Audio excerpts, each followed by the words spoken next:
Hubungan masyarakat. Topik ke-13 dari 60 topik. Jenis dan segmentasi publik hubungan masyarakat, bagian ketiga. Program hubungan dengan berbagai publik. Setelah mengenal berbagai macam publik dalam organisasi, kita akan membahas program apa saja yang dilakukan Humas dalam berhubungan dengan publik. Program yang dibuat tentu disesuaikan dengan kebutuhan masing-masing publik. Mula-mula, penting untuk diperkenalkan terlebih dahulu konsep linkages, keterkaitan, organisasi dan publik. Munculnya konsep ini berasal dari kesadaran bahwa kehidupan sebuah organisasi selalu dipengaruhi oleh lingkungan. Secara sederhana, pendekatan linkages mengadopsi gagasan dalam teori sistem, yaitu organisasi adalah bagian dari sebuah kesatuan yang saling berinteraksi dan saling bergantung satu sama lain, atau sistem.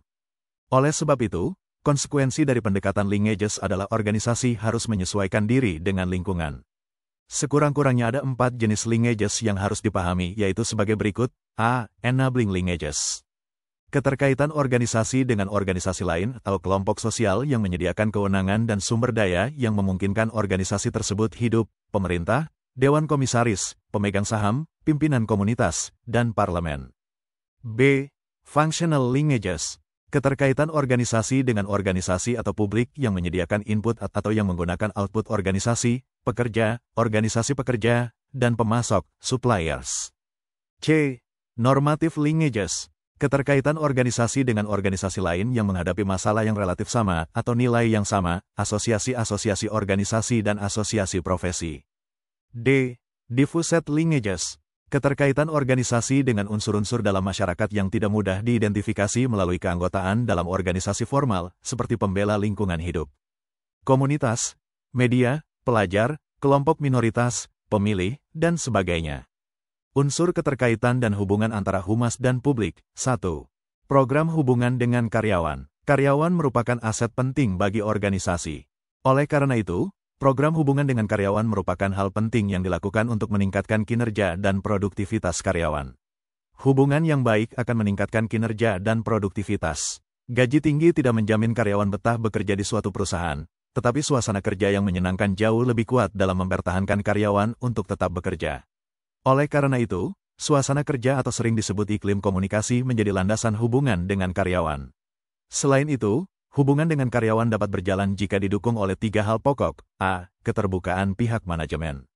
B. Kesadaran dan pengakuan pihak manajemen akan nilai dan arti penting komunikasi dengan karyawan. C. Keberadaan seorang manajer komunikasi, manajer humas, yang tidak hanya ahli dan berpengalaman, tetapi juga didukung oleh sarana teknologi yang modern, seperti media komunikasi, majalah, film, audiovisual, internet, dan lain-lain.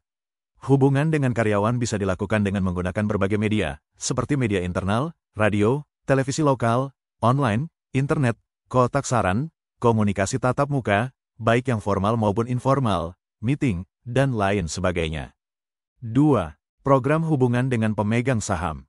Hubungan yang dibangun adalah hubungan untuk mendapatkan kepercayaan dari pemegang saham.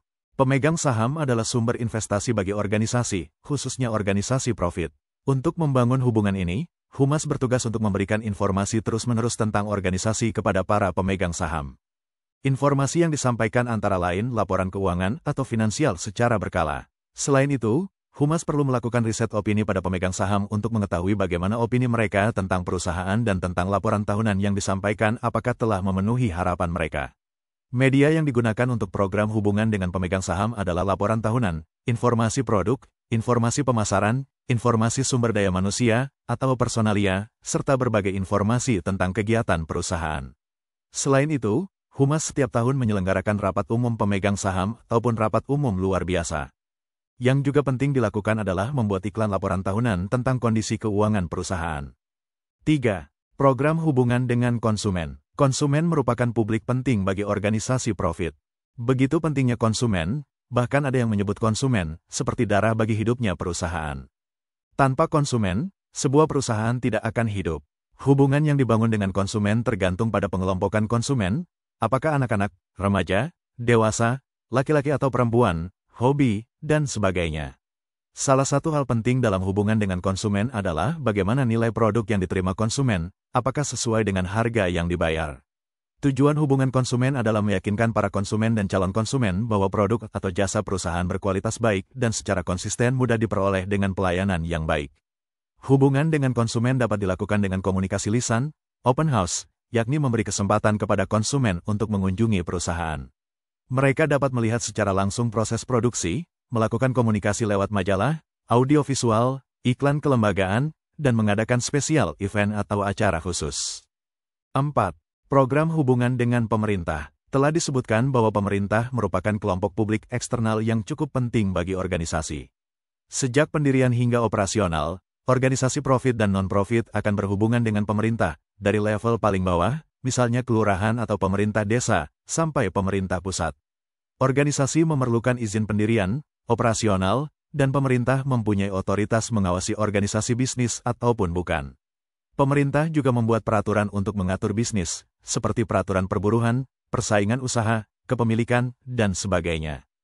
Karena itu, organisasi harus membangun hubungan dengan pemerintah. Hubungan yang dibangun merupakan hubungan yang saling tergantung.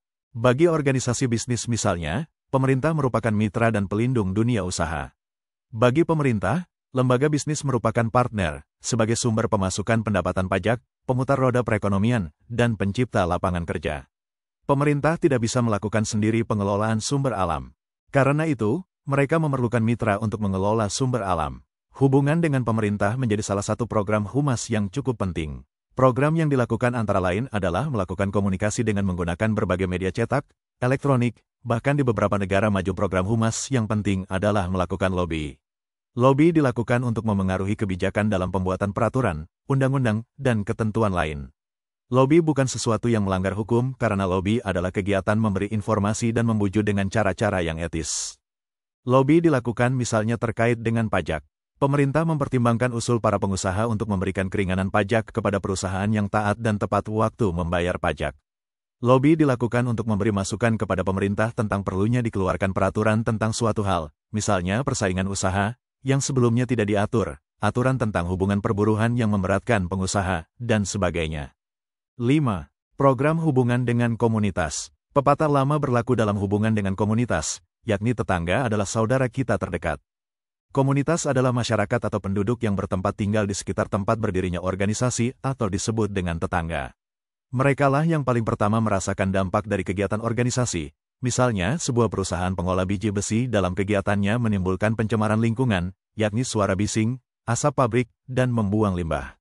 Masyarakat yang tinggal di sekitar lokasi pabrik akan merasakan dampak dari pencemaran ini. Namun, keberadaan suatu organisasi tidak selalu menimbulkan dampak negatif. Keberadaan suatu perusahaan dapat juga memberikan keuntungan bagi komunitas, seperti terbukanya lapangan kerja, hidupnya roda perekonomian masyarakat sekitar, dan juga peningkatan kualitas sarana umum. Baskin dan Aronoff menyebut bahwa lingkup komunitas tidak hanya mereka yang secara fisik berdekatan dengan bangunan perusahaan, tetapi juga meliputi lingkup regional, nasional, bahkan internasional. Contoh dari lingkup komunitas adalah keberadaan PT Freeport, perusahaan penambangan emas dan perak di Papua ini, memiliki komunitas regional, yakni masyarakat yang tinggal di sekitar PT Freeport hingga tingkat provinsi. Komunitas nasional adalah masyarakat Indonesia dan komunitas internasional adalah masyarakat dunia. Menurut Baskin dan Aronoff, prinsip dalam hubungan dengan komunitas adalah good neighbor, membangun hubungan bertetangga dengan baik, saling tergantung, dan saling menguntungkan. Program hubungan komunitas, atau community relations, antara lain tidak mencemari lingkungan dan memberi kontribusi kesejahteraan kepada masyarakat sekitar berupa meningkatkan sarana lingkungan sekitar, misalnya memperbaiki gedung sekolah, tempat ibadah, jalan, dan tempat olahraga. Program lain adalah meningkatkan kualitas sumber daya manusia masyarakat sekitar, misalnya memberikan bantuan beasiswa pendidikan, meningkatkan skill, meningkatkan derajat kesehatan, dan sebagainya. Hal lain yang perlu dilakukan adalah berkomunikasi secara rutin dengan tokoh-tokoh masyarakat setempat. 6. Program hubungan dengan media massa. Media massa merupakan alat organisasi dalam menyebarkan pesan. Tanpa media, organisasi tidak akan dikenal secara luas oleh masyarakat. Contoh sederhana dapat kita lihat pada artis. Seorang artis akan dikenal dan mempunyai penggemar karena diekspos oleh media. Tanpa media, seseorang bukan siapa-siapa walaupun dia punya potensi suara merdu. Peran media dalam memperkenalkan dan membesarkan seseorang atau suatu organisasi sangat besar. Namun, media juga dapat menghancurkan seseorang atau suatu organisasi. Media memiliki peran besar dalam membentuk opini publik. Oleh karena itu, membangun hubungan dengan media menjadi tugas utama humas. Hal penting yang perlu diketahui Humas dalam membangun hubungan dengan media sebagai berikut. A. Memahami cara kerja media. Praktisi Humas harus memahami bagaimana media bekerja. Media bekerja dibatasi oleh deadline atau tenggat. Setiap naskah berita atau informasi dikejar waktu pemuatan. Untuk surat kabar, waktunya 24 jam, sedangkan televisi dan radio tidak ada jeda lagi antara peristiwa dan waktu penyiaran. Jadi, media bekerja cepat agar informasinya tetap aktual. Dengan demikian, bahan-bahan informasi yang disampaikan Humas juga harus cepat agar informasinya tidak kedaluarsa. B. Memahami kebijakan redaksional. Praktisi Humas harus dapat mengerti tentang kebijakan redaksional setiap media yang berbeda-beda. Informasi yang dikirim Humas tidak selalu bisa disiarkan media, tergantung dari ada tidaknya nilai berita atau news values dan segmentasi media. Nilai berita berkait dengan menarik tidaknya informasi tersebut bagi audiens. Jika informasi dinilai tidak menarik, redaksi punya kewenangan untuk tidak memuat atau menyiarkan. Untuk itu, praktisi Humas tidak boleh kecewa atau berprasangka pada media. C. Perbedaan kepentingan antara Humas dan media, atau conflict of interest. Antara praktisi Humas dan media sering timbul perbedaan kepentingan. Bagi media, bad is news, sedangkan bagi Humas bad is not news. Maksudnya, peristiwa buruk yang terjadi di organisasi kita merupakan berita menarik bagi media, sedangkan bagi Humas peristiwa tersebut dapat berakibat pada menurunnya citra. Program-program hubungan dengan media dapat dilakukan antara lain melalui komunikasi secara rutin dengan kalangan wartawan dalam bentuk olahraga bersama, sarapan pagi bersama, atau kegiatan gathering lainnya. Program lain adalah memberikan materi siaran pers secara rutin pada media. Hal ini dilakukan tentu saja agar siaran pers ini menarik dan memenuhi syarat sebagai informasi media sehingga siaran pers disusun sesuai kaidah jurnalistik. Hubungan lain dengan pers adalah mengadakan resepsi pers berkait dengan acara-acara istimewa organisasi, seperti launching produk atau ulang tahun perusahaan. Itulah materi topik ke-13 hubungan masyarakat, dimaksudkan untuk membantu para mahasiswa dan menjadi wawasan bagi masyarakat umum. Tutorial dituturkan dan disubtitelkan agar dapat ditonton, dibaca sambil didengarkan. Untuk pemahaman yang lebih baik, putar dan dengarkan video tutorial berulang-ulang. Subscribe dan like, agar Anda mendapatkan update konten. Bagikan juga link video ini, agar teman lain juga mendapatkan manfaat channel ini. Sekian dan terima kasih. Sampai jumpa.